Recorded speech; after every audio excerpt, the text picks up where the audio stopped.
Hello everyone, আসসালামু আলাইকুম। কেমন আছেন সবাই? আশা করি ভালো আছেন। আমি মোটামুটি ভালো আছি।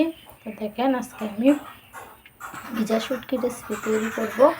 এটার মধ্যে আমি কী কী উপকরণ দিয়েছি, এটার মধ্যে আমি উপকরণ দিয়েছি হচ্ছে দেশি ছোট্ট আলু কুচি করে দিলাম, আর কাঁঠালের বিচি কুচি করে দিলাম। কাঁঠালের বিচি আর কিন্তু দেশি ছোট্ট আলু কুচি করে ভিজা শুটকি দিয়ে বোনা করলে কিন্তু অনেক টেস্ট। কাঁঠালের বিচিগুলো আমি যত্ন করে রেখেছি, এখন তো সিজন না। কাঁঠালের বিচিগুলো আমি রেখে দিয়েছিলাম পলিথিনে করে, তো সেখান থেকে দিলাম। বিচিগুলো ভালো আছে। তো তার সাথে আমি পেঁয়াজ কুচি, দেখেন এই যে পেঁয়াজ কুচি, রসুন কুচি, কাঁচামরিচ কুচি, আর মরিচের ফাঁকি, হলুদের ফাঁকি, আর হচ্ছে লবণ। আর এখানে মরিচের ফাঁকি আর হলুদের ফাঁকি চাপার ভিজা চাপার বোনাতে হলুদের ফাঁকি কম লাগে, মনে রাখবেন। আর মরিচের ফাঁকিও বাটা মরিচ দিলে ভালো হয় বেশি।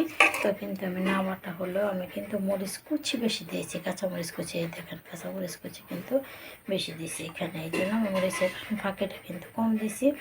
আর এখানে আমি 3টা শুটকি দিয়েছি, দেখেন এটা হচ্ছে অনেক টেস্ট হয় তরকারিটা। এখন কিন্তু আমি তেলে এগুলি সব পরিবেশন করে ফেলবো। এটা আমি শুকনো বোনা করবো, শুটকির বোনা। তো এই রেসিপিটা কিন্তু অনেক টেস্ট, তাই আমি চুলাতে তেল বসিয়েছিলাম। এখন আমি এখানে এগুলো দিয়ে দিব।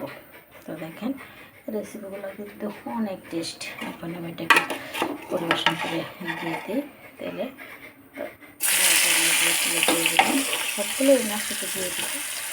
দিলে তেলটা বেশি গরম হয়েছে, এই জন্য এটা এরকম কিছু না যে আগে বেশি দিতে হবে, কষাতে হবে, এরকম কিছু না যে সবগুলো একসাথে দিয়ে তারপর আমি কষাতে পারবো। যে আমি সবগুলো একসাথে দিয়ে দিয়েছি। এটার সাথে আমি আরও কী দিলাম, এটার সাথে কিন্তু আমি একটা কালো বেগুন অ্যাড করেছি। দেখেন এই যে একটা কালো বেগুন পোলে আমি দিয়েছি, যাতে আলু কাঁঠালের বেশি দিনটা কিন্তু শক্ত সবজি, এই জন্য এটা একটু নরম হওয়ার জন্য, আঠালো হওয়ার জন্য আমি সাথে একটা বেগুন দিয়েছি। এভাবে দিলে কিন্তু তরকারিটা অনেক টেস্ট হয়, রেসিপিটা কিন্তু অনেক সুন্দর হয়, রান্নাটা কিন্তু অনেক সুন্দর হয়। তো এই জন্য এটার সাথে একটা কালো বেগুন দিয়েছি। দেখেন আমি যখন উল্টালাম পাল্টালাম, এখন আমি এটাকে ঢেকে দেবো। ডেকে কিছুক্ষণ করে কিছুক্ষণ কষিয়ে তারপর হালকা একটু জল দেবো, যাতে সিদ্ধ হয় এই পরিমাণে। তখন আমি সবজিটাকে ঢেকে দেবো। দেখেন কষে গেছে। এটা এই ভিজা শুকিয়ে রেসিপিটা কিন্তু রান্নার কলাকুচি অন্যরকম। অন্য তরকারি রান্না করলে কিন্তু আমি তখন তেলের মধ্যে পেঁয়াজ কুচি দিয়ে বাদাম মশলা করে মশলা কষিয়ে দিই, এটা কিন্তু এরকম না। এটা হচ্ছে সবজির উপরে সবগুলো মশলা একবারে অ্যাড করে উঠিয়ে, সবজি সহ উঠিয়ে তারপর তেল দিয়ে তেলের সাথে তেলের উপরে একসাথে সবগুলো দিয়ে তারপর একটু কষা, তারপরে একটু কষাতে হয়, পরে জল দিতে হয়। তো এটা সেরকম অন্যরকম রান্না। তো এটা কিন্তু অনেকে তেল দিয়ে রান্না করে, আর তেল ছাড়া রান্না করে। আমি কিন্তু তেল দিয়ে রান্না করি। তেল দিয়ে না রান্না করলে কিন্তু পুষ্টিকর খাবার হয় না, কারণ গুণগত মান থাকে না। তেল কিন্তু তেল ছাড়া কোনো কিছুই হয় না, কার্যকর হয় না, রান্না করতে পারে শরীরে যায় না। সেই জন্য আমি এটাকে তেল দিয়ে রান্না করি। আমি সবসময় শুকনো তেল দিয়ে রান্না করি, আমাদের কিন্তু তেল ছাড়া রান্না করি। তখন আমাদের এগুলো কষেছে, এখন কিন্তু এটাকে হালকা একটু সবজিটাকে সিদ্ধ হয়। যেহেতু কাঁঠালের বিচি আর আলু শক্ত শক্ত একটা সবজি, সেহেতু এই পরিমাণে জলটা দিতেছি। এখন আমি এটাকে ডেকে দেবো, যাতে সবজিটাকে সিদ্ধ হয়। সিদ্ধ হলে তারপর কিন্তু এটা আমি উঠে বলবো যেন ইয়েটা কম দিলাম, জলটা কম দিলাম। দেখেন কি সুন্দর হয়েছে। এখন এটাকে আমি ডেকে দেবো। দেখেন বন্ধুগণ, আমার এটা প্রায় হয়ে গেছে। দেখেন কি সুন্দর রং হয়েছে।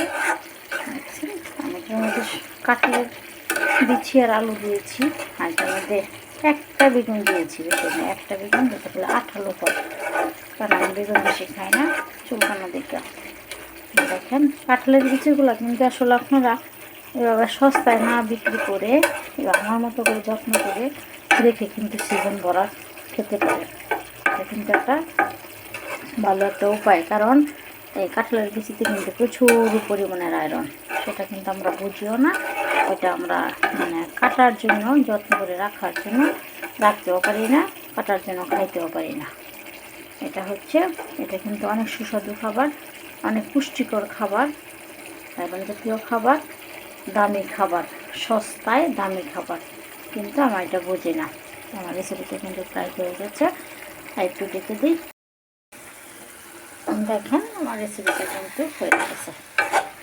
এটাকে আমি উঠাবো, উঠিয়ে পরিবেশন করবো। খুব সুন্দর হয়েছে, দেখেন আঠালো হয়েছে। একটা বেগুন দেওয়াতে এটা কিন্তু আঠালো হয়েছে।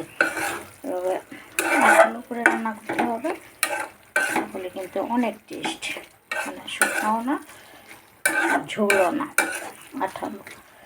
দেখেন সবজিটা কিন্তু অনেক সুন্দর হয়েছে। এখন কিন্তু এটাকে আমি উঠিয়ে ফেলবো, উঠিয়ে পরিবেশন করবো। পরিবেশন করে আপনাকে বলে দিব এটার মধ্যে কী কী উপকরণ দিয়েছি, সেইভাবে আপনারা রান্না করবেন এবং খাবেন। তো এটা এখন আমি পরিবেশন দেখেন, ওয়াও কি সুন্দর হয়েছে, দেখেন কি সুন্দর কালার এসছে, কি সুন্দর হয়েছে। শুটকি, ভিজা শুটকির রেসিপি। ভিজা শুটকির রেসিপিটা আসলে আমি এই যে পরিবেশন করলাম, তো কী সুন্দর হয়েছে। এটার মধ্যে আমি কী কী উপকরণ দিয়েছি আবার বলে দিই। উপকরণগুলো হচ্ছে কাঁঠালের বিচি কুচি করে দিলাম, দেশি ছোট্ট আলু কুচি করে দিলাম, তার সাথে একটি কালো বেগুন দিয়েছি আঠালো হওয়ার জন্য, আর আমি পেঁয়াজের পরিবর্তে পেঁয়াজ পাতা দিয়েছি, আর রসুন কুচি দিয়েছি, কাঁচামরিচ কুচি দিয়েছি। কাঁচামরিচ কুচি দিলে কিন্তু বেশি টেস্ট হয় তরকারি, সবসময় মনে রাখবেন। যদি চাপা শুকনো অথবা ভেজা শুটকি, যে কোনো শুটকি রান্ধেন, আমার গ্রাম্য ভাষায় বলে চাপা শুটকি, তো যে কোনো শুটকি রান্নেন, যদি রান্না করেন, যদি কাঁচামরিচ বেশি করে দেন, তাহলে কিন্তু এটা টেস্ট হয় অন্যরকম। তো আমি কাঁচামরিচ দিয়েছি বেশি করে কুচি, আর যেহেতু মরিচ বাড়তে পারি না, সেহেতু মরিচের ফাঁকিটা অল্প দিয়েছি। তো দেখেন অনেক টেস্ট হয়েছে এটা, এখন লেবু দিয়ে অনেক টেস্ট হবে। তো এইভাবে আপনারা করবেন, খাবেন এবং আমাকে কমেন্ট করে জানাবেন। সবাই ভালো থাকবেন, আল্লাহ হাফিজ, সবাইকে ধন্যবাদ।